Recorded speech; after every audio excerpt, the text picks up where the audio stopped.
It has been an incredibly historic time in America. Protests over the killing of George Floyd have broken out in all 50 states, in large gatherings in big cities, in small crowds in tiny towns. Although there have been numerous inspiring moments in the week of protest, here are the top 5 moments that have inspired us. Welcome to The 5, where we share 5 interesting things in Black culture and society in every episode. Don't forget to subscribe and hit that bell so you can get notified when we release new videos. Tameka Mallory's viral speech. Activist Tameka Mallory is not new to the limelight. She was one of the leading organizers of the 2017 Women's March and was included in Time Magazine's 100 Most Influential People that year. On May 29th, Tameka gave an electrifying speech at a rally in Minneapolis that took the internet by storm. This is a coordinated activity happening across this nation, and so we are in a state of emergency. Black people are dying in a state of emergency. We cannot look at this as an isolated incident. The reason why buildings are burning are not just for our brother George Floyd. They're burning down because people here in Minnesota are saying to people in New York, to people in California, to people in Memphis, to people all across this nation, enough is enough. Yeah. And we are not responsible for the mental illness that has been inflicted upon our people by the American government, institutions, and those people who are in positions of power. I don't give a damn if they burn down Target, because Target should be on the streets with us, calling for the justice that our people deserve. Where was AutoZone at the time when Philando Castile was shot in a car, which is what they actually represent? Where were they?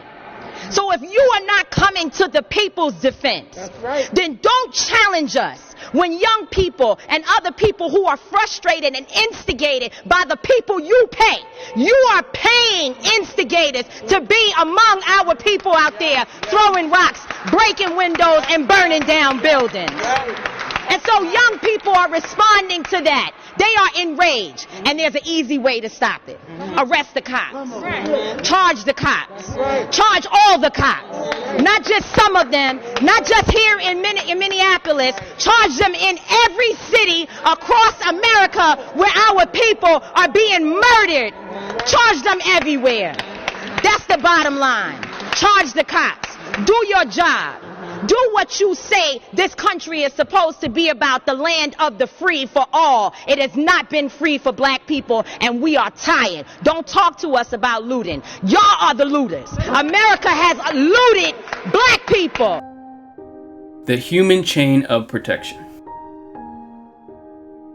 Protesters across the country band together to protect each other, and in one instance to protect a police officer.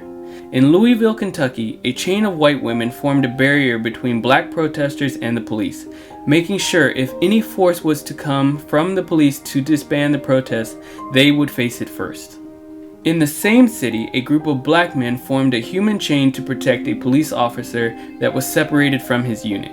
Although an overwhelmingly majority of protests are peaceful, there are some who might take the opportunity to take their frustrations out on police officers. This group of black men made sure that would not happen on their watch.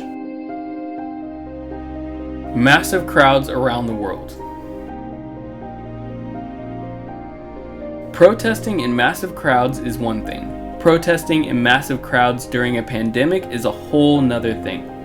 But that's exactly what cities around the world did to support the Black Lives Matter movement. From Auckland, New Zealand, to Berlin, Germany, to London, England, to Paris, France, and even in Amsterdam in the Netherlands, the support of the global community has shown the fight for equality is beyond inspiring. DC Mayor paints Black Lives Matter on the road to the White House. It is no secret that President Trump has been no friend to the Black Lives Matter movement. He has expressed disdain for NFL players taking a knee to protest police brutality and called rioters thugs in the current protest. On top of that, he had peaceful protesters outside of the White House gassed and cleared so he can have a photo op in front of a church. In response to his action and rhetoric, DC Mayor Murrow Bowser had Black Lives Matter painted in huge letters on the road leading to the White House. Not to be outdone, those who want the mayor to go further than simply embracing the term Black Lives Matter wrote "defund the police" in the same fashion next to her statement. Removing Confederate statues. The case to remove Confederate statues has long been a controversial issue that once again gained some momentum during the current uprisings.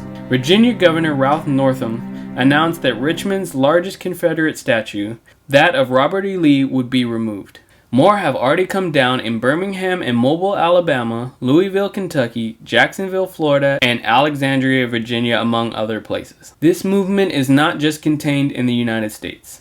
In Belgium, statues of King Leopold II have become targets of the movement.